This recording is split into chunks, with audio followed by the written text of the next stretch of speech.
Halo Sahabat Mister, berikut Top 5 edisi Sabtu 15 April 2023. Sejumlah informasi kami hadirkan baik dari daerah maupun mancanegara.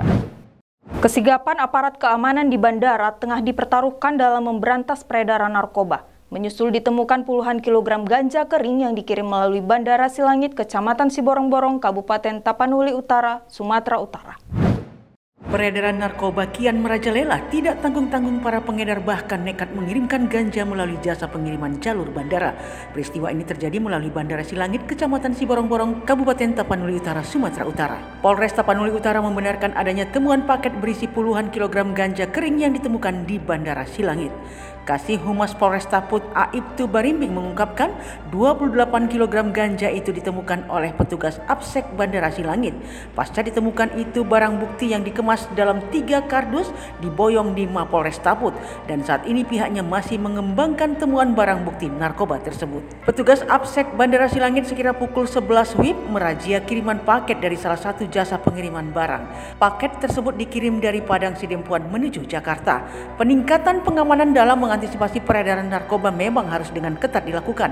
Setidaknya di tahun 2023, peredaran narkoba melalui jalur udara sudah terjadi beberapa kali. Pada Januari 2023, seorang penumpang pesawat berinisial OO ditangkap karena membawa 3,8 kg ganja di Bandara Internasional Sentani, Kabupaten Jayapura, Papua. Sebelumnya pada Februari, seorang warga negara Australia berinisial TRB ditangkap petugas bea cukai karena kedapatan membawa ganja yang dikemas dalam bungkusan obat-obatan di Bandara Internasional I Gusti Ngurah Rai, Badung, Bali.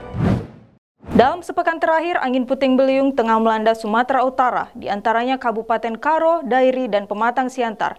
Angin puting beliung turut menghancurkan belasan rumah.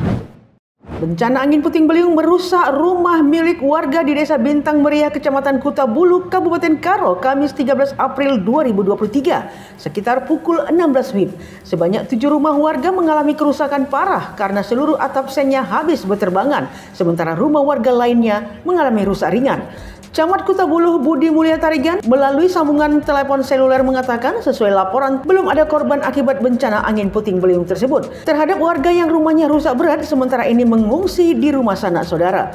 Sebelumnya angin puting beliung juga melanda Pematang Siantar, tepatnya di Kelurahan Simarimbun, Kecamatan Siantar Marimbun, Kota Pematang Siantar pada Jumat 7 April 2023 lalu. Sebanyak 4 rumah mengalami kerusakan. Angin puting beliung selanjutnya melanda Desa Beringin, Kecamatan Sumbul, Kabupaten Dairi pada Sabtu 8 April 2023. Sebanyak 20 unit rumah mengalami rusak berat. Kapolsek Sumbul AKP Asian Parhusip melalui Kanit Res Polsek Sumbul Ibda Tobok Penggabean menaksir kerugian mencapai miliaran rupiah. Kota Medan masih rawan kasus perjudian dan narkoba. Puluhan personil gabungan Polda Sumut melakukan penggerebekan di Kampung Narkoba Jalan Jerman 15, Kampung Bina Bersama, Kecamatan Percut Seituan. Belasan orang yang diduga pemain judi dan pemakai narkoba ditangkap. Kota Medan ternyata masih syarat dengan kasus narkoba hingga beberapa tempat masih dijuluki sebagai kampung narkoba. Baru-baru ini kepolisian melakukan penggerebekan di lokasi permainan judi dan narkoba, tepatnya di Jalan Jermal. Dari lokasi, petugas mengamankan 12 orang yang merupakan kasir dan security lokasi judi, pemain judi dan pemakai narkoba. Juga mengamankan 23 mesin ketangkasan jackpot, 7 unit mesin skater, ratusan koin mesin judi ketangkasan, dan uang tunai sebesar 1 juta rupiah lebih. 4 paket kecil sabu-sabu, ratusan alat hisap narkoba, 2 pucuk senjata tajam. Kabid Humas Polda Sumatera Utara Hadi mengatakan penindakan itu dilakukan berdasarkan informasi dari masyarakat bahwa di Jalan Pringgan atau Jermal 15 Ujung, Kampung Bina Bersama, Kecamatan Percut Seituan diduga sebagai tempat atau lokalisasi perjudian ketangkasan jenis jackpot. Kapolda Sumatera Utara Irjen Pol Panca Putra Simanjuntak memerintahkan anak buahnya untuk segera menangkap pemilik maupun pengelola lokasi atau basis perjudian dan narkoba di kawasan Jermal 1 hingga 17 Kampung Bina Bersama. Hadi pun mengakui kalau lokasi tersebut beroperasi meski di bulan suci Ramadan. Penggerebekan dilakukan sebagai bentuk komitmen Kapolda Sumatera Utara Irjen Pol Panca Putra Simanjuntak. di Medan memiliki sejumlah lokasi yang disebut kampung narkoba. Disebut sebagai kampung narkoba karena di daerah itu banyak ditemukan aktivitas narkoba. Lokasi yang disebut sebagai kampung narkoba lain diantaranya kampung narkoba di Kecamatan Medan Helvetia. Selain itu di kampung narkoba di Bantaran Rel Lingkungan 1, Kelurahan Mabar, Kecamatan Medan Deli. Di kawasan Long Beach, tepatnya Jalan Klambir 5, Gang Keluarga Medan. Di daerah Tanjung Selamat, Kecamatan Medan Tuntungan. 2 kasus Omikron Arcturus ditemukan di Indonesia. Sebelumnya, Arcturus teridentifikasi di India pada Januari 2023 dan menjadi pemicu lonjakan kasus di wilayah setempat. Kementerian Kesehatan Republik Indonesia mendeteksi 2 kasus subvarian Omicron XBB.1.16 atau Arcturus di Indonesia berdasarkan hasil penelusuran genom sequencing pada akhir Maret 2023. Juru bicara Kementerian Republik Indonesia Muhammad Syahril yang dikonfirmasi di Jakarta menyampaikan hal tersebut. Akan tetapi ia tidak menjelaskan lebih jauh terkait dengan domisili maupun riwayat yang dialami oleh pasien tersebut. Kepala Biro Komunikasi dan Pelayanan Publik Kementerian Siti Nadia Tarmizi mengatakan 2 kasus Arcturus ditemukan di Indonesia melalui genome sequencing pada pekan ke-4 Maret 2023. Pasien seluruhnya mengalami gejala ringan. Secara terpisah, dokter spesialis penyakit dalam subspesialis hematologi onkologi Profesor Jubairi Jurban mengatakan Arcturus teridentifikasi di India pada Januari 2023 dan menjadi pemicu lonjakan kasus di wilayah setempat. Ia mengatakan hingga saat ini kasus Arcturus telah mendeteksi di 20-an negara termasuk Indonesia. Sementara itu, Kementerian Kesehatan Republik Indonesia memperoleh bantuan hibah berupa 24.096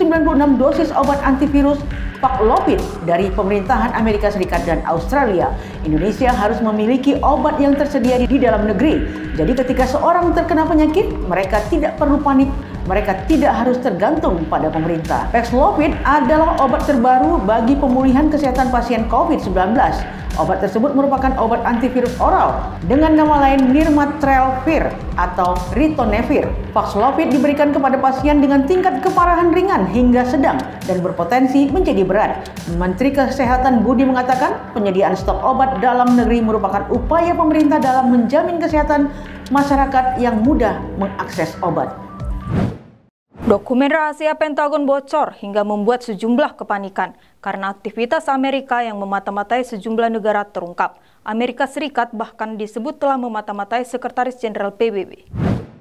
Data-data Pentagon mengalami kebocoran hingga membuat negara tersebut panik dan segera memburu pelaku pembocoran untuk mempertanggungjawabkan tindakannya. Namun kebocoran data-data ini membuat sejumlah negara yang merasa dimata-matai ikut berang.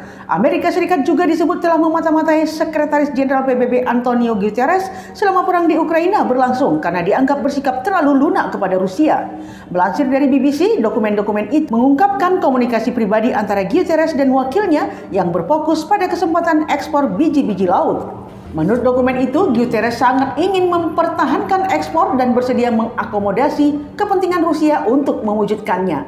Dalam dokumen itu menyebutkan bahwa Guterres menekankan upaya untuk meningkatkan kemampuan ekspor Rusia. Bahkan jika itu terjadi, berarti bekerja dengan entitas atau individu Rusia yang terkena sanksi. Ukraina dan Rusia menandatangani kesepakatan ekspor terkait pada bulan Juli. Keduanya berkomitmen untuk mengizinkan ekspor biji-bijian, pupuk, dan barang pertanian lainnya melintasi Laut Hitam saat mereka berperang. Guterres dan Presiden Turki Recep Tayyip Erdogan memediasi pembicaraan tersebut karena meyakini langkah itu dapat membantu meringankan krisis pangan global. Dokumen Pentagon yang bocor menyebutkan Guterres telah menghalangi upaya luas untuk meminta pertanggungjawaban Rusia di Ukraina selama proses diskusi berlangsung di bulan Februari tahun lalu. Dalam dokumen itu disebutkan bahwa Guterres kecewa setelah menelepon. Kebocoran data Pentagon sukses membuat publik heboh dalam beberapa hari terakhir. Situasi ini pun telah memicu penyelidikan keamanan nasional di Amerika Serikat. Dokumen-dokumen yang beredar mengungkapkan informasi yang sangat sensitif terkait perang di Ukraina dan mengindikasikan bahwa Amerika Serikat telah memata-matai sekutunya. Pejabat Amerika Serikat telah memperingatkan setidaknya beberapa dokumen tampaknya direkayasa. Secara umum, belum ada dokumen yang benar-benar telah diverifikasi. Washington Post pada hari Rabu 12 April melaporkan bahwa orang yang membocorkan dokumen rahasia tersebut adalah seorang penggemar senjata berusia 20-an yang bekerja di pangkalan militer. Ratusan halaman diposting di sebuah ruangan obrolan aplikasi Discord. Demikian Top 5. Untuk informasi selengkapnya, Anda bisa membaca harian Mistar dan Mistar ID. Saya Novita Sari, sampai jumpa.